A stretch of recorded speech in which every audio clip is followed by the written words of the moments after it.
Magic, greatest point guard of all time. Jordan, greatest player of all time. They're not letting go of that. 3 MVPs in a row. Who is it? Bird.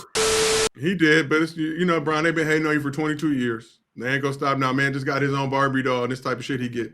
Yeah, for sure. Man, that's the same shit Bron do.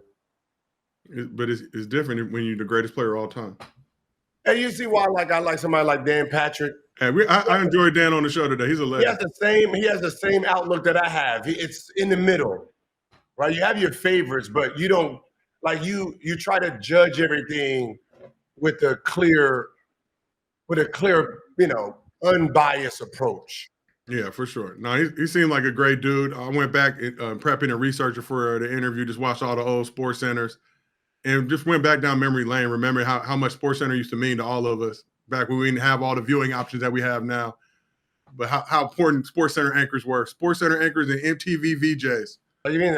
He's a Jordan fan, but you know what I mean? It's kind of unfair. He's never going to catch him. Like, the media is not going to let you be in front of him. It's just all facts. So if you know you're not going to let LeBron get in front of Jordan, right? You don't need to bash him. But you have to if you feel that way because you're insecure and you know that you really want to have that conversation. So you got to convince yourself. And I don't care who your GOAT is, MJ, Kobe, LeBron, whatever. That's the problem.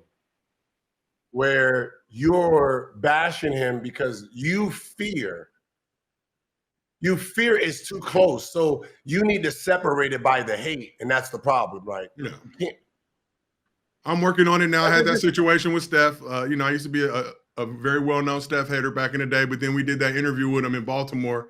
And I said, damn, this dude is cool as shit, man. I can't. But it was really because Steph fans coming at Bron fans. It was never about Steph.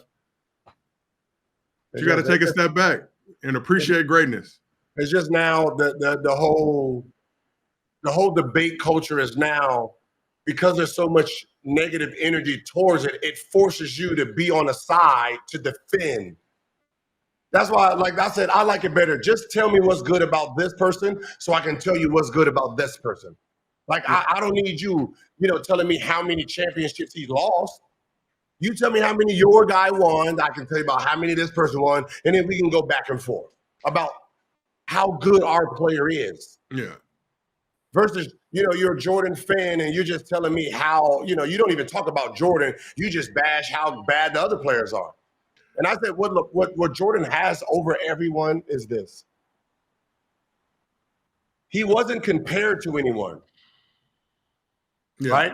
He wasn't compared to Wilt Chamberlain, none of these guys. So during his early stages of development, like most everybody else, he got to really just be himself and score and all that stuff, right? So all those scoring titles he got, that is very important to your legacy. Yeah, for sure. You know what I mean? It is, when you're talking about championships, when you're talking about finals MVPs, them scoring titles hold different weight. Jordan fans don't even get to use that yet. Yeah. You know what I mean? So different era where his second option wasn't a scorer. His third option wasn't a scorer. So he got to be the main scorer while having a dominant team. That is never going to happen again. We'll never see another person at MJ level. He got compared to Dr. J, which Dr. J wasn't technically a top 5 player at the time. Like why are we pretending to be stupid? Dr. J was an icon, though. Yeah, he was an icon, but he wasn't an NBA considered GOAT. He was an icon, but not considered an NBA GOAT. Well, I think what spent parts of his career in the ABA, so it's hard to combine. Yeah. But you look at what the ABA was doing back then and before, obviously, the official merger. So a lot of those guys kind of get lost in the fold. But cooking in the ABA, it wasn't like some rinky-dink bullshit league. NBA stole a lot of the ABA's innovation with the merger. Mm-hmm. And my pops talked about that. He almost went hardship, I think, with Nuggets or somebody. We're going to draft him when he was out of UCLA, but decided to come back. Yeah, he was getting traded by Detroit?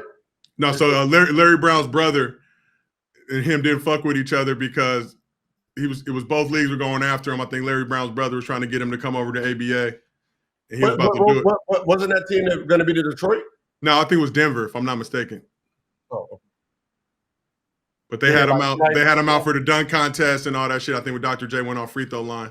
Yeah, like my dad told me, like Dr. J was that dude, but you know, he said the aura, everything he brung, he was just on another planet. Yeah, right? He was the coolest man walking the planet, but you know, he was in a whole nother league, so he don't get that NBA treatment. That's what I said. Magic Johnson is basically the first NBA baby. That was really the NBA GOAT. Yeah. Magic. On and off the court, though. Seeing Magic around LA, just that persona, larger than life, the smile. Like Magic, Bird. And that's why I tell people, that's when I say, like, Magic and Jordan are really think about it. Think about the three people who created the staple of the NBA we know, right? Magic, greatest point guard of all time. They're not letting go of that. Jordan, greatest player of all time. They're not letting go of that. 3 MVPs in a row. Who is it? Bird. They've been ruining that achievement for players ever since then. Right? So think about oh my God. Think about the legacies. Okay, Vando, back in our good graces. Finish, Bron. There we go. Back in our good graces. One of them autistic mistakes, but it worked out for us.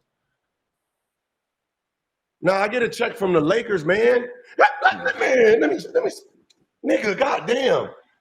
I got a Laker goddamn tattoo right here. What's wrong with y'all, man? Laker. Henny got. Yeah, man, come on, Slam Magazine. Laker. Come on. Laker. I'm a Laker fan.